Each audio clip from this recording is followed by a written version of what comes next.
Salut à toi, j'espère que tu vas bien. Aujourd'hui, on se retrouve dans une nouvelle vidéo où je vais t'apprendre à séparer le bruit de marché avec les news qui sont réellement importantes.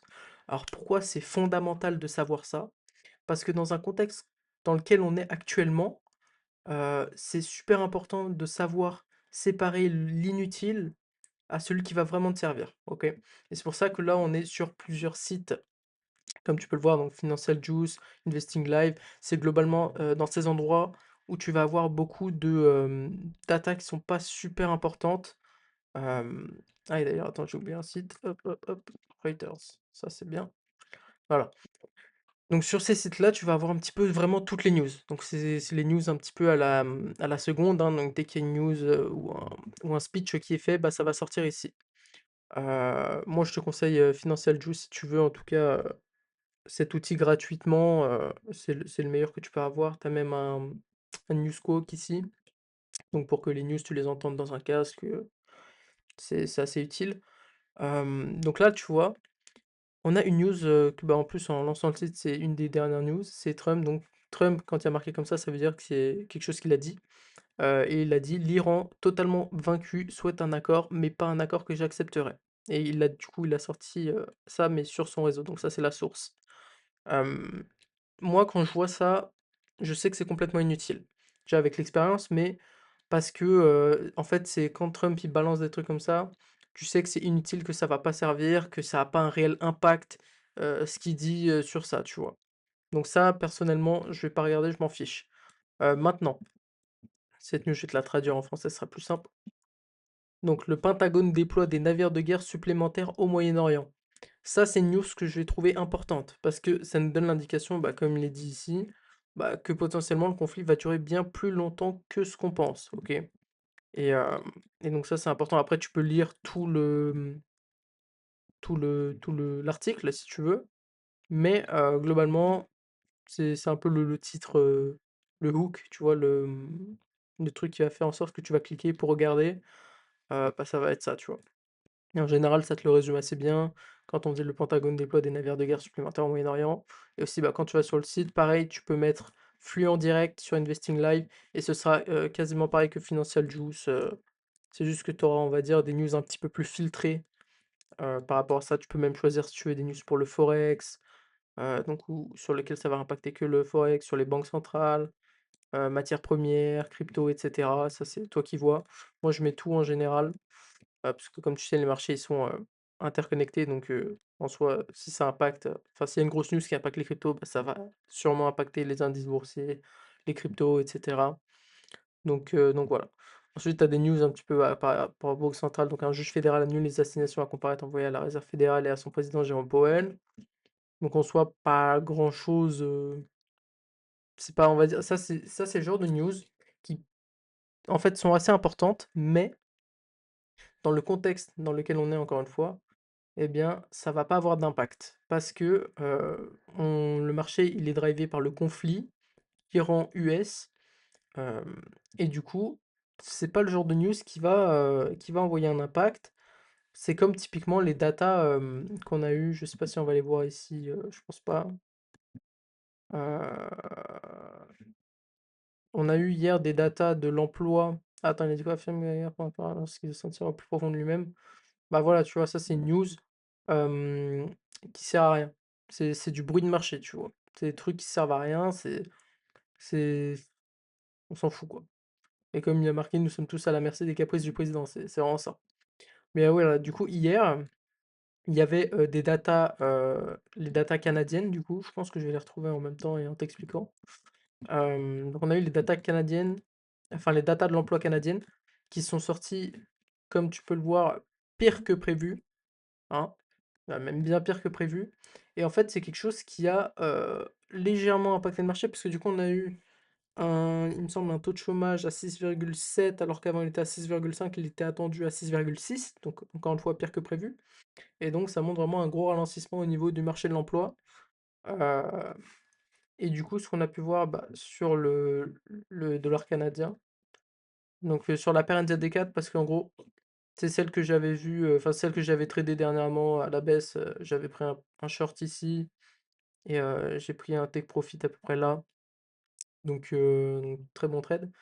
Mais, donc là, tu peux voir que le marché, en fait, fait une correction à la base, tu vois? Il était juste en correction normale parce qu'on avait une impulsion et là, on faisait une correction et là, en fait, on a eu les datas du coup, de l'emploi qui ont poussé le prix à la hausse. Sauf que, bah, comme tu peux le voir à ce moment-là, donc sur 2 zones, assez importantes, donc sur une résistance en 1 heure, bon, c'est pas la zone importante, mais surtout sur la zone de prix des 0,80, et bien, on rejette, le prix et au final, on vient se péter la gueule. Pourquoi? Parce qu'on a eu ces datas-là, on a eu du coup le pump, du NZD parce que, les datas étaient mauvaises, au Canada. Mais au final, c'est le sentiment du risque après qui a repris le dessus. Pourquoi? Parce que si tu regardes les prix du pétrole, parce que si tu ne le sais pas, le dollar canadien est corrélé au prix du pétrole, parce que c'est un des plus gros exportateurs. Et donc tu peux voir que vu que, là, on voyait un pétrole qui retournait vers les 100 $, bah, en fait, ça a impacté le dollar canadien. Et en fait, à ce moment-là, bah, tu vois que le prix au final finit par revenir, heu, taper un nouveau plus bas. Et c'est justement à cause de ça. Donc comme quoi, même les datas économiques, bah, ne sont pas assez puissantes par rapport au conflit pour réellement donner un impact qui vient changer la donne. Et encore une fois, ce genre de données-là, bon, ça peut être intéressante, mais ça va être plus, quand tu es plus expérimenté. Moi, typiquement, hier, bah, je voulais pas prendre de trade parce qu'on était vendredi et que je savais pas ce qui pouvait se passer le samedi, s'ils allaient trouver un accord ou si ça allait être encore pire. Donc je préfère ne pas prendre de trade. Mais en fait, ce genre de data-là, bah, elle pourrait te donner de meilleurs prix.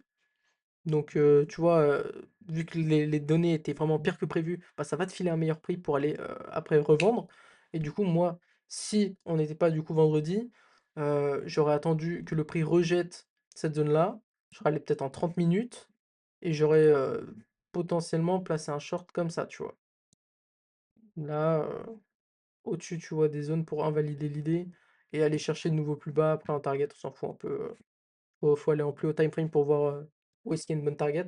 Ou après, si tu veux un petit tip vite fait, pour tracer ta target, tu prends le Fibo extension, tu fais ça, hop, et voilà. Tu as une target, la target des 100. Ou alors si tu vraiment pas envie de te faire chier à faire ça, d'ailleurs, je sais même pas pourquoi je fais ça, mais si tu veux pas te faire chier, tu fais ça et tu vois, c'est quasiment pareil. Donc voilà. Tu retraces en fait la dernière impulsion et tu la mets. Enfin bref, tout pour dire que, il y a énormément de data qui peuvent arriver, heu et en fait, faire beaucoup de bruit, mais pour rien. Typiquement, Trump à propos de l'Iran: «Je vais les frapper très fort la semaine prochaine». Oui, bon, il l'a déjà dit, OK, tu vois? Trump a affirmé que l'Iran était sur le point de capituler la veille du jour où le guide suprême a juré de se battre.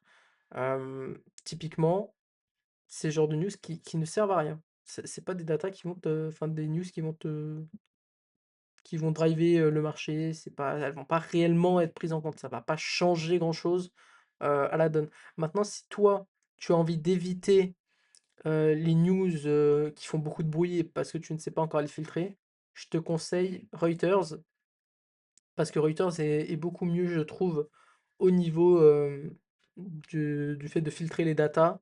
Et tu auras des datas beaucoup plus, importantes, poussées et cetera. Après, si tu veux lire les articles, normalement tu peux pas parce que, tu vois, ça te bloque. Enfin, normalement, moi, ça bloque, à un moment, genre, il te demande de payer. Mais bon, voilà, tu vois, ils te demandent de payer, bon voilà. Je te glisse ça comme ça, mais il y a des sites qui te permettent de voir les articles quand même. Je n'en dirai pas plus. Et voilà. Sinon, il y a du coup cette news: Trump menace de frapper le réseau pétrolier iranien de l'île Karg si les voies de navigation restent bloquées. Ça, c'est par contre, ça peut être très important. Hem, Parce que c'est quand même une menace, à haute ampleur parce que on parle quand même du réseau pétrolier et du coup, il menace, enfin, il met un point de pression, pour que l'Iran réouvre le détroit d'Ormuz, tu vois? Maintenant, je pense pas que l'Iran va capituler, mais ça, on verra bien. Ensuite, l'Iran déclenche un choc pétrolier pour contrer la puissance de feu américaine. Ça, je l'avais déjà vu. Mais ça, tu vois, c'est des news qui sont intéressantes. Et ça peut t'aider à avoir un meilleur billet ou une meilleure vision du conflit, tu vois. Donc, moi, je te conseille Reuters, en tout cas, si tu veux lire les articles. Il y a Bloomberg aussi qui est très bien. Et après, si tu veux, on va dire, si tu veux apprendre à vraiment filtrer les news importantes et des news qui sont pas importantes, bah là, Investing Live est très bien. Et même pour lire les datas en temps réel et Financial Juice. Après, moi, personnellement, j'utilise Prime Market Terminal. donc PMT si tu connais et et ça fait l'affaire aussi, quoi. Donc voilà, j'espère que tu as pu comprendre un petit peu la différence, que ça peut faire dans ton trading, de savoir différencier ces news-là importantes et des news qui sont, complètement du bruit de marché qui servent à rien, et que ça pourra t'aider dans ton trading. Faut savoir que ça prend du temps en vrai avant de savoir le faire correctement. Il y a encore des news où tu vas pouvoir, peut-être tomber dans le panneau, mais voilà, de toute façon, faut savoir que le trading, c'est un vrai métier, ça prend du temps, mais ça va le faire. En tout cas, j'espère que cette vidéo t'a plu. Je te souhaite une bonne journée. Ciao, ciao.